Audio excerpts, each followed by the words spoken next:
किसी ने बड़े कमाल की बात कही है कि आवाज ऊंची हो तो कुछ लोग सुनते हैं, लेकिन अगर बात ऊंची हो तो बहुत सारे लोग सुनते हैं। हाय गाइस, मैं हूं आरजे कार्तिक। एक छोटी सी कहानी। ये कहानी एक लड़के की, 24 साल का लड़का जो सेठ के यहाँ पर नौकरी करता था। उसके माँ बाप इस दुनिया में नहीं थे, जिंदगी बड़ी परेशानी में चल रही थी। वो जाता था, रोजाना पैसे कमा करके घर आता था, खाना बनाता था, खाता था, सो जाता था। एक दिन उसने देखा कि उसने 4 चपाती और सब्जी बनाई, हाथ मुंह धोकर के वापस आया, तब तक 3 बची। दूसरे दिन भी यही हुआ। तीसरे दिन उसने ध्यान रखा और चूहे को पकड़ लिया। एक चूहा मोटा सा चपाती लेके जा रहा था। चूहे को पकड़ा तो चूहे ने कहा कि भैया मेरी किस्मत का क्यों खा रहे हो, मेरी चपाती तो मुझे ले जाने दो। तो लड़के ने कहा बेटा मेरे पास में ज्यादा पैसा नहीं, सिर्फ 4 मैंने बनाई है चपाती, उसमें से एक तुम ले जा रहे हो, मैं क्या करूंगा, मेरी जिंदगी ने मुझे बेहाल कर रखा है। तो चूहे ने कहा कि तुम्हारे सारे सवालों के जवाब तुम्हें एक इंसान दे सकता है। लड़के ने पूछा कि कौन है? तो चूहे ने कहा कि गौतम बुद्ध हैं, उनके आश्रम में जाओ, उनसे अपनी जिंदगी के बारे में पूछो, वो तुम्हें रास्ता बताएंगे कि करना क्या है। लड़के ने कहा बहुत बढ़िया बात है। चूहे की बात मान ली, गौतम बुद्ध से मिलने के लिए चल पड़ा। सेठ से छुट्टी ले ली 5-6 दिन की। रास्ता लंबा था, रात हो गई। इस लड़के को कुछ दिखाई नहीं दे रहा था। थोड़ी दूर पर एक हवेली दिखाई दी, वहां गया, जाकर के शरण मांगी। हवेली की मालकिन ने पूछा कि बेटा कहाँ जा रहे हो? तो लड़के ने कहा कि गौतम बुद्ध के आश्रम जा रहा हूं, उनसे मिलने के लिए।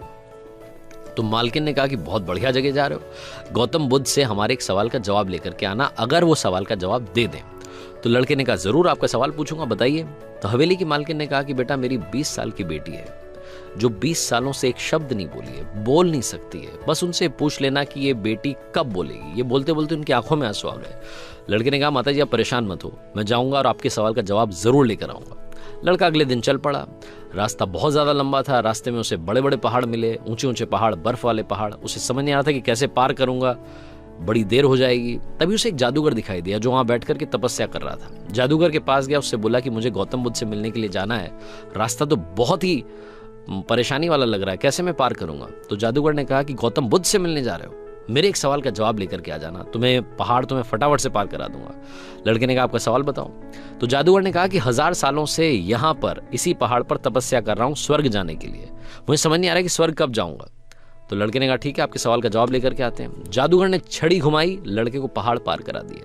मैदानी इलाका आ गया, वहां पर एक बड़ी सी नदी थी। लड़के के सामने फिर से समस्या थी कि अब ये नदी कैसे पार करें। तभी उसे वहां पर एक बड़ा सा कछुआ दिखाई दिया। कछुए से मदद मांगी कि आपकी पीठ पर बैठा करके मुझे नदी पार करा दीजिए। कछुए ने कहा ठीक है।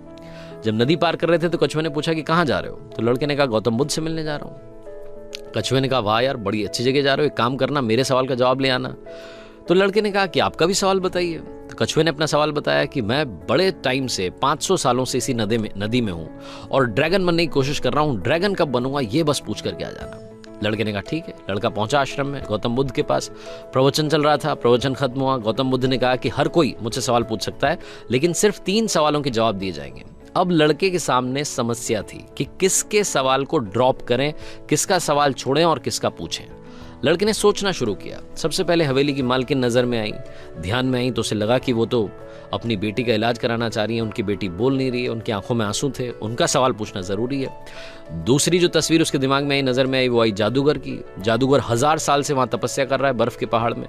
तीसरी तस्वीर आई कछुए की, जो 500 साल से नदी में ड्रैगन बनना चाह रहा है। फिर लड़के को अपनी तस्वीर नजर आई, जो सेठ के यहाँ पर एक लड़का नौकरी कर रहा है। लड़के ने सोचा कि मैं तो नौकरी कर ही रहा हूँ, खाना खा ही रहा हूँ, ठीक चल ही रहा है, थोड़ी और मेहनत करूंगा, कुछ बदलूंगा। इन 3 लोगों की जिंदगी में बदलाव लाना जरूरी है, इन 3 के सवाल पूछने जरूरी है। लड़के ने गौतम बुद्ध से तीनों के सवाल पूछे। गौतम बुद्ध ने जवाब दिया सबसे पहले हवेली की मालकिन के सवाल का। उन्होंने कहा कि उस मालकिन की जो बेटी है 20 साल की, उसकी जैसे ही शादी होगी वो लड़की बोलना शुरू कर देगी। दूसरे सवाल का जवाब देते हुए गौतम बुद्ध ने कहा कि जो जादूगर है उससे कहना कि वो छड़ी छोड़ दे, जिस दिन उसने छड़ी छोड़ दी, छड़ी का त्याग कर दिया, वो स्वर्ग चला जाएगा। तीसरा सवाल था कछुए का। गौतम बुद्ध ने कहा कि उस कछुए से कहना कि अपना कवच उतार दे, जिस दिन उसने कवच उतार दिया उस दिन वो ड्रैगन बन जाएगा। लड़के ने नमस्कार किया, प्रणाम किया, चल पड़ा वापस। रास्ते में कछुआ मिला, कछुए से कहा कि भैया कवच उतार दो। गौतम बुद्ध ने कहा तुम ड्रैगन बन जाओगे। कछुए ने जैसे ही कवच उतारा, मोती ही मोती निकल आया। कछुए ने कहा मोती का मैं क्या करूंगा, आप ले जाओ। लड़के को मोती दे दिए और कछुआ ड्रैगन बन गया।